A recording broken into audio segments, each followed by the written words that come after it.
Vamos abrir nossas Bíblias em Marcos, Evangelho de Marcos, capítulo 2.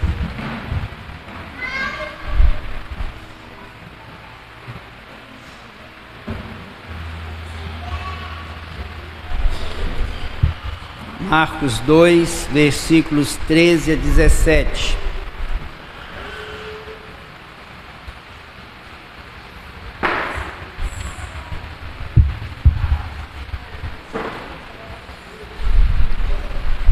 Mantenha sua Bíblia aberta.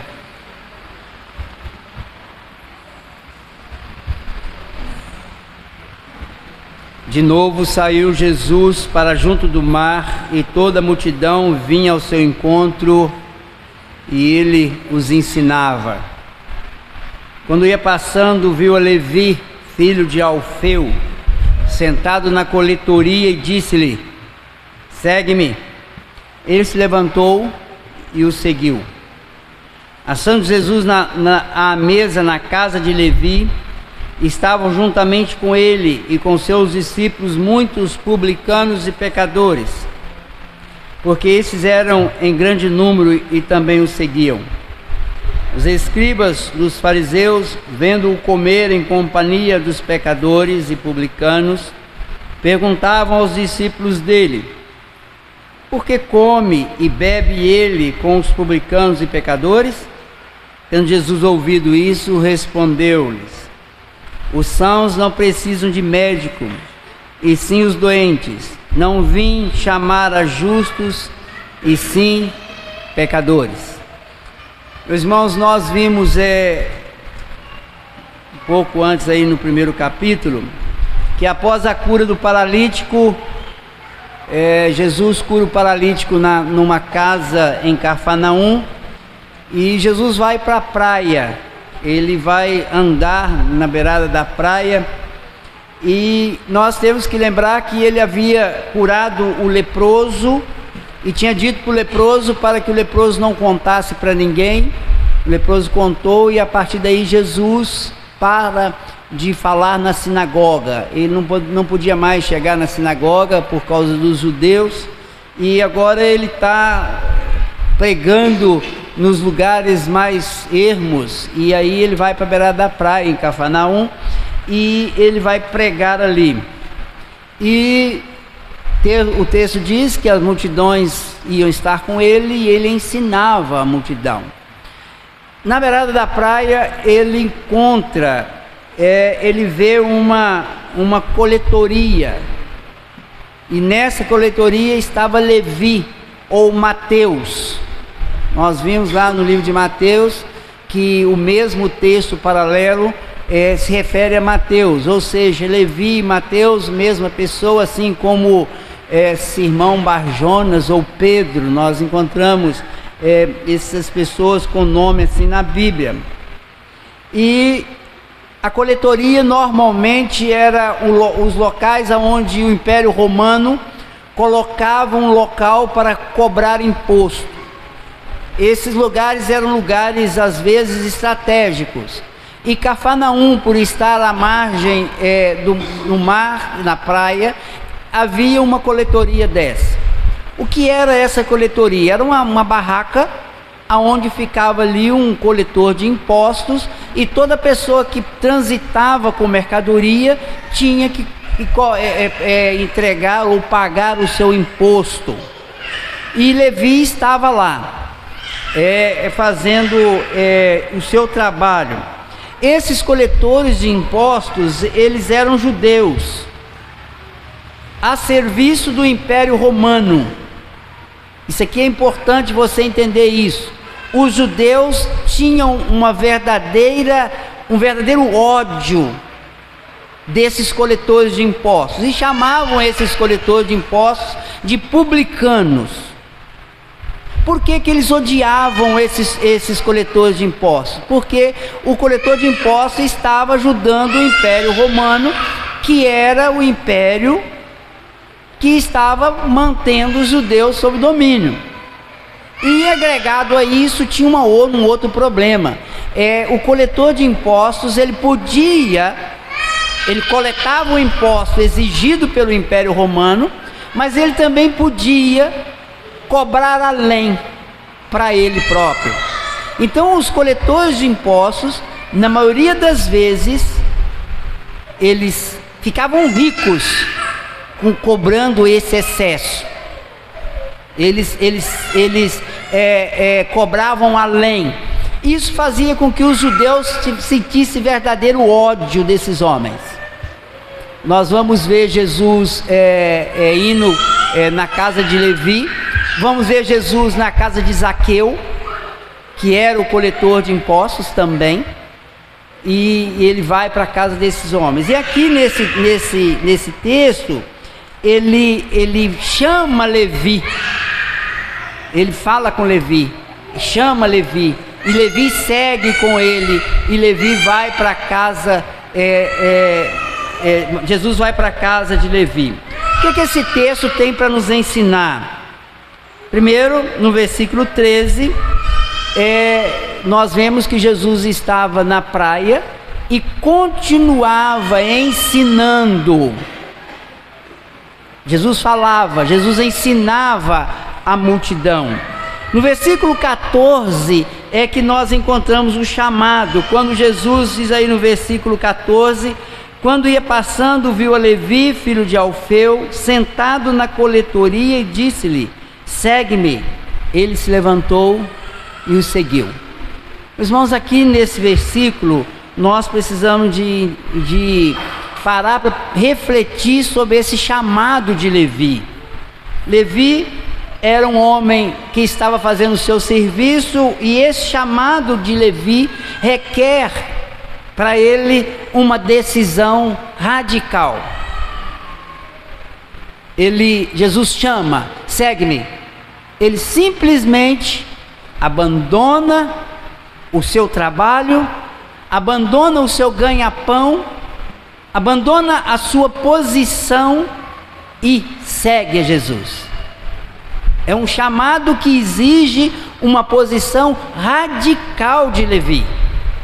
Ele simplesmente abandona tudo e sai servindo ao Senhor, segue o Senhor. Então a primeira coisa que nós precisamos de aprender nesse texto é que o chamado do Senhor para os pecadores traz em si a exigência de uma decisão radical na vida de cada pecador. Nós precisamos de entender que quando o Senhor chama, nós temos que tomar decisões radicais para servir ao Senhor.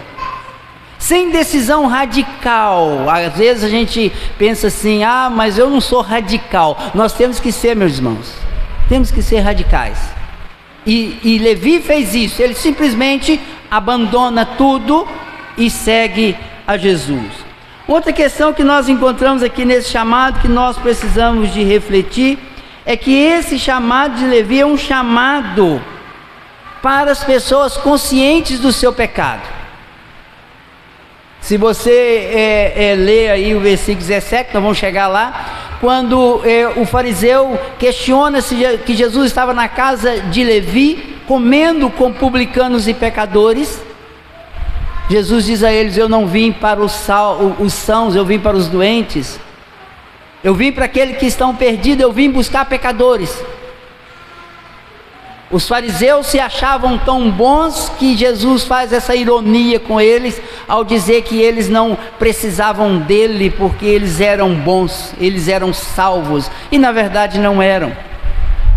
O que esse texto está nos mostrando é que Levi entende que ele precisava de estar com Jesus, porque o chamado de Jesus é para pecadores.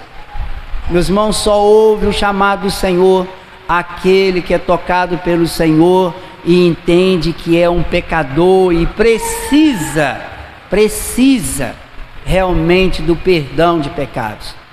Precisa do perdão de pecados. Então nós precisamos de entender isso. Esse chamado é um chamado radical, é um chamado para pecadores conscientes, é um chamado da morte para a vida.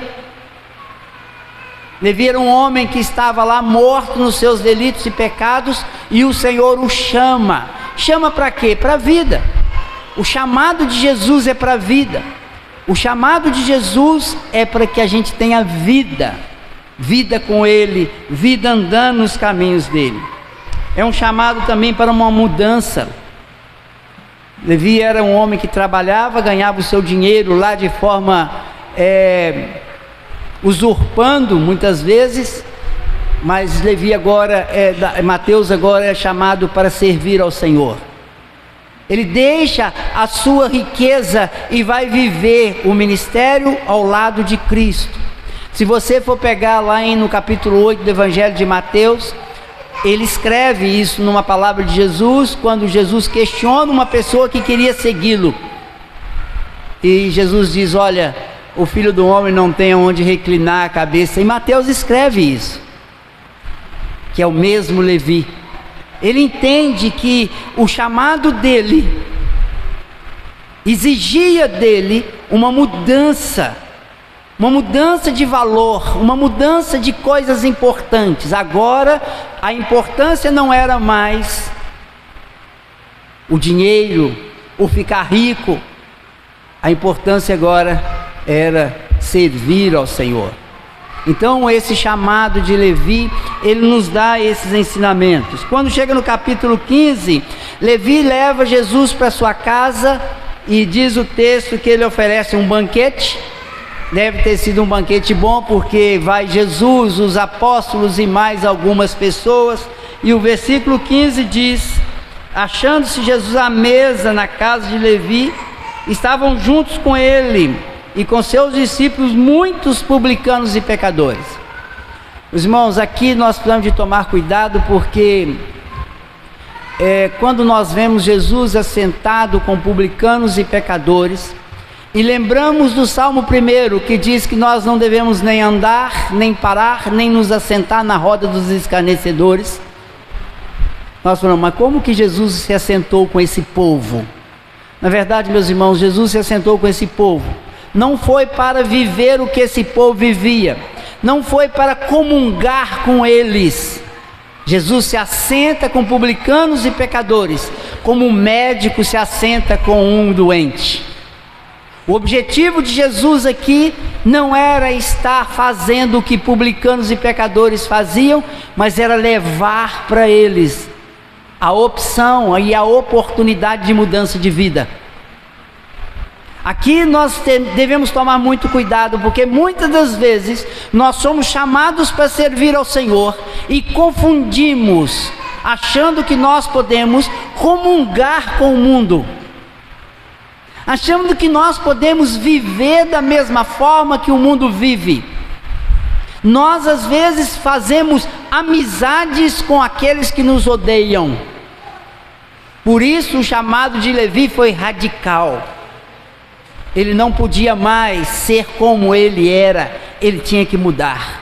Ele leva para sua casa publicanos e pecadores, não é para que Jesus comungue com eles naquilo que eles fazem, mas é para que Jesus os salve dos seus pecados e dos seus erros, leve salvação até eles.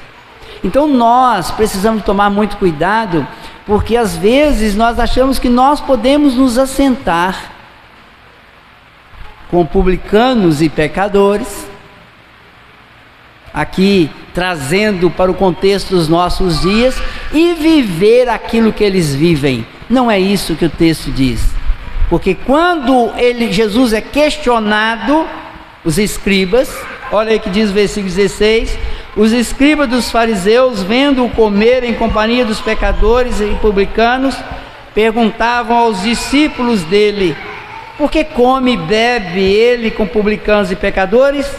Jesus respondeu: os sãos não precisam de médico, sim os doentes. Não vim chamar justos, e sim pecadores. O que Jesus está dizendo? Eu estou com eles, porque eles precisam de um médico. Eles precisam de um médico. Então, meus irmãos, esse texto nos ensina isso, que o chamado do Senhor é um chamado que exige de nós radicalismo no sentido de que nós fomos chamados para viver para o Senhor, nós somos chamados para viver uma vida integral diante do Senhor, nós fomos chamados para ser diferentes, nós somos chamados para falar diferentes, nós somos chamados para ser médico no meio de um mundo morto nos seus delitos e pecados. É para isso que nós fomos chamados. Nós não fomos chamados para aceitar o mundo dentro da igreja, como se a igreja pudesse fazer parceria com o mundo. A igreja não faz parceria com o mundo porque o mundo está morto nos seus delitos e pecados. A igreja está no mundo para levar cura, para levar salvação. Então esse texto nos mostra e nos ensina que o nosso Deus é um Deus que chama com poder. A primeira coisa que esse texto tem que nos ensinar, quando Jesus diz a Levi: venha, segue-me, Levi abandona tudo e segue. Ou seja, o chamado do Senhor é feito com poder. O nosso Deus é um Deus de misericórdia, que se assenta com publicanos e pecadores, não para comungar com eles, mas para levar a eles misericórdia, para levar a eles salvação, para mostrar um caminho diferente a eles. Então nós temos um Deus de misericórdia. Nós temos um Deus que cura a alma. Um Jesus que chama para curar a nossa alma. Um Jesus que chama para nós estarmos junto dele, com ele, e termos a nossa alma curada por ele. Um Deus de oportunidade. Nós temos um Deus que dá oportunidade àquele que muitas vezes estava lá cuidando dos seus afazeres, mas cuidando no mundo. Ou seja, o nosso Deus é um Deus de oportunidade. Ele nos dá a oportunidade de servi-lo, de andar com ele. Esse texto também, meus irmãos, nos ensina uma coisa muito interessante sobre o homem. Aqui nós encontramos mais uma vez aquilo que nós já temos falado sempre: dois tipos de homens diferentes. Primeiro, um homem que ouve um chamado de Deus e o segue. Segundo, um grupo de homens religiosos, cheios de formalismo, cheios de leis religiosas, mas que na verdade os afastavam de Cristo. Aí nós encontramos escribas e fariseus. Ou seja, um texto que mostra aquele que ouve o chamado do Senhor, abandona tudo, segue o Senhor, e para esses, o que eles recebem é a salvação. Para esses que respondem a esse chamado, eles têm salvação. Para os outros que criticam, que não concordam, que não aceitam, eles estão perdidos nos seus delitos e pecado. Então esses dois grupos nós achamos aqui nesse texto. Agora, o que esse texto tem para nos dar de prática para a nossa vida? Primeiro, meus irmãos, é o seguinte: você foi chamado pelo Senhor? Essa é a primeira pergunta. Jesus te chamou? Realmente você foi chamado pelo Senhor, no sentido de que o Senhor te chama para que você troque de vida, para que você viva uma vida diferente, para a glória dele, viva uma vida com ele. Essa é a primeira prática do texto. Você foi chamado? Jesus te chamou, porque se Jesus não te chamar, não tocar no seu coração, para que você responda a esse chamado, sozinho você não vai a ele. Você precisa de saber disso, você precisa de ser chamado pelo Senhor. A outra questão que nós encontramos nesse texto é: você tem vivido uma vida radical nesse chamado?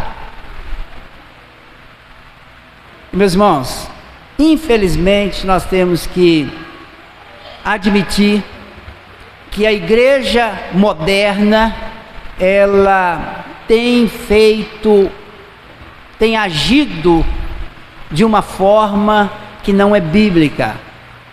É estar dando a mão ou andando com o mundo. A questão é: você entende que para servir a Cristo você tem que ser radical, Você tem que saber realmente o que o Senhor quer, e você não pode ceder ao mundo, você não pode ceder ao chamado do mundo, você não pode se aproximar do mundo. Então o chamado é radical, você tem que ser radical diante do Senhor. A outra questão que nós encontramos aqui é qual o nível de abandono com relação à forma do mundo que você tem vivido. Lembre-se, Levi era um coletor de impostos, ganhava dinheiro fazendo aquilo que o Império Romano dava a ele condição de fazê-lo, mas ele abandona tudo aquilo. Qual é o nível de abandono que você teve ou tem com relação à sua vida cristã? Se você vive uma vida cristã e não abandonou o mundo, no sentido de amar o mundo, no sentido de ter prazer com o mundo, questione o seu chamado. Questione o seu chamado, ou questione a sua vida, e comece a procurar ou tentar entender o que o Senhor tem para você. Um outro ensinamento prático aqui nesse texto: você é um religioso condenado ou um religioso salvo? Irmãos, mas tem religioso condenado? Tem, meus irmãos. A Bíblia diz que a igreja é formada de joio e o que? Trigo. Joio é religioso condenado, trigo é religioso salvo. Nós precisamos de entender isso. Nós não somos salvos porque somos religiosos, nós somos salvos porque fomos chamados pelo Senhor, respondemos esse chamado e vivemos para a glória do Senhor, e fomos tocados pelo Espírito Santo do Senhor e servimos ao Senhor. Então a nossa salvação não está vinculada à nossa religião, a nossa salvação está vinculada ao nosso relacionamento com Cristo. Então nós temos muitos religiosos condenados e muitos religiosos salvos. Qual religioso você é? Se você é um religioso que quer agradar a Deus pela sua religião, se você é um religioso que quer agradar a Deus cheio de regrinhas na sua vida, porque eu não faço isso, eu não faço aquilo, saiba de uma coisa: você é um religioso condenado. Se você é um religioso que confia no Senhor, serve ao Senhor, vive uma vida e procura vivê-lo de acordo com a palavra, se você é um religioso tocado pelo Espírito Santo e vive assim, você é um religioso salvo. Então note que a palavra religioso tanto serve para o salvo quanto para o condenado. E infelizmente hoje, ser, por exemplo, evangélico ou ser reformado virou uma palavra de moda. Eu sou evangélico, eu sou evangélico e vivo assim, vivo assado, fazendo coisas que a Bíblia não dá a menor oportunidade de se fazer. Mas eu sou salvo. Meus irmãos, não é assim. Nós vimos lá em João, nas cartas de João, principalmente na primeira carta, João falando de forma muito clara: aquele que é filho de Deus reflete o caráter do seu pai, aquele que é filho do maligno reflete o caráter do seu pai, o maligno. Então o salvo, ele tem um caráter transformado, e só o Espírito Santo de Deus pode transformar o caráter do homem. O homem não consegue transformar o seu caráter por meio das psicologias e outras coisas mais, por meio do esforço, por meio das leis humanas. Ninguém muda o seu caráter a não ser Deus, a não ser uma ação direta do Espírito Santo no coração do homem. Então você precisa entender, você tem que ser não somente religioso, mas você tem que nascer de novo.